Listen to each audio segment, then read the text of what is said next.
Good morning, this is Michael Schultz, and I just thought I'd go ahead and put together a brief tutorial. I'm here in Atlanta, and a friend of mine here at a conference asked me how to select objects in Photoshop easily. And the main brunt of his question consisted of how to take objects like the one I have in this picture, this horse, and get the fine details of the selection, like the hair.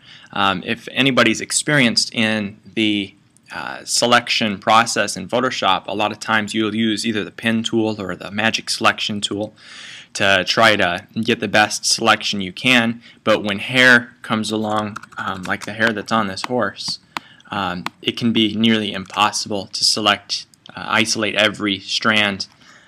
So I just wanted to give you guys a brief tutorial on how to get the emphasis on that hair, how to get a good selection. Now, obviously, the general selection, like the curves and such on the horse, are easy enough, so we're not going to really be focusing on that as much as the hair. In fact, this process does cut out some of this other stuff, but it really makes the hair pop. So I'll show you how all of that works here. Now you can see I've got a really high-def image here, and this works for low-def images as well. Photoshop has become more and more sophisticated over time, and it's just amazing what it's able to do these days. So what I went ahead and did was I loaded this picture of a horse, and this is the picture that my buddy had actually had me work on with him. So I just wanted to show you guys how I did it. So what I did was I loaded this up, and you can see I've already got a selection going on, but really all I did was, if I deselect here, is I used the lasso tool and I just dragged around. Very general selection, nothing real sophisticated. All I had to do was really just select that. And you don't have to be too detailed. You'll notice that my selection isn't very close to the horse's face or hair or anything like that, just as long as you kind of isolate the horse from the rest of the background enough to make Photoshop know what you're trying to select. Okay. Now, when you're done selecting, there's this really cool new tool that Photoshop gives us, and they've sophisticated it since Photoshop CS5 came out. And I think Photoshop CS5.5 is has actually got a better version of this, but I'm going to show you what CS5 can do for you. All right.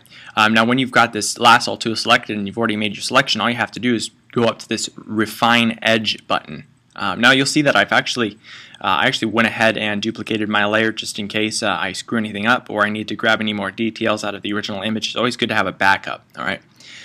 So I'm selecting my top layer, my duplicated layer. I'm hitting Refine Edge, and you'll notice right off the bat that it already cuts this out. This is just a preview. It hasn't already cut it out for me. It's just a preview of what it will look like when I refine the selection's edge. All right. And what's really cool is, with the click of one button, you can make this image do some amazing things right off the bat. And you'll notice edge detection. Edge detection is a cool new feature that Photoshop has, and all you have to do to make this start working for you right away is press the radius slider and bring it up.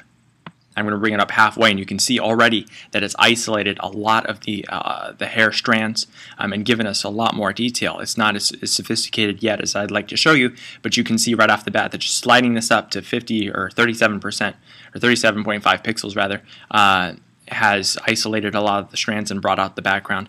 And you'll also notice that the hoofs, which are have a white tint to them, have actually been deselected, and that's where our duplicate layer will come in handy, because we'll be able to extract the hoofs and be able to apply them properly as opposed to cutting them out.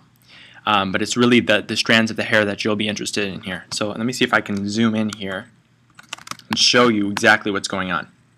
I'm going to keep bringing this radius up, and you'll notice that the background is being extracted.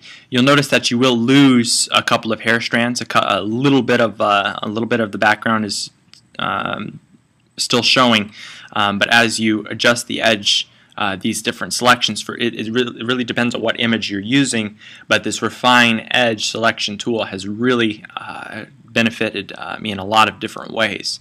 Rather than trying to select it all and select the blues and try to extract those, it's really a complicated process, and this Refine Edge tool has given you the power now to select things properly. All right, and you'll see as I zoom out that the quality is just amazing as I just go ahead and pop a couple of these values up and show you exactly what's going on here. You can feather it. I don't recommend feathering it, as it does bring a lot of the detail down, but you'll notice that it does add kind of a cool effect to it. But I'm not a big fan of that myself, but it may work for your image. And I'm just going to keep bringing this up.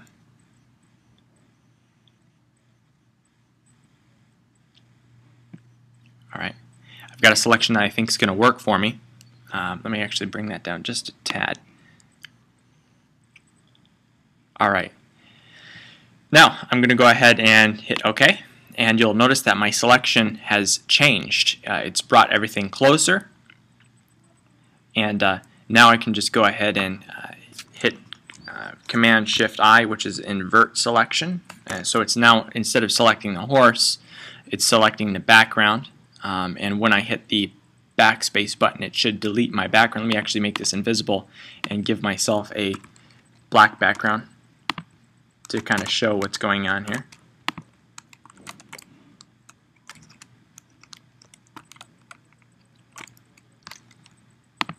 Okay, I'm going to go ahead and delete this and put my black in there. Okay, and so you'll notice that the background, there's still some light back there, but you'll notice for the most part that the strands have been isolated, and once again you're going to have to play with the settings to get it exactly right. But as you throw this into other backgrounds, like you know, a lighter color such as green, you'll notice that you can't really tell, and this will be the case most of the time. But once again, just play with those settings and see what works for you. And if you lose quality in different areas, you can duplicate the layer and use your eraser tool to bring in a lot of the details that you've lost. But once again, these strands of hair have been isolated quite effectively. So this is a tool that I found beneficial in a lot of different aspects, and I'm just hoping that it works for you too. All right, thanks.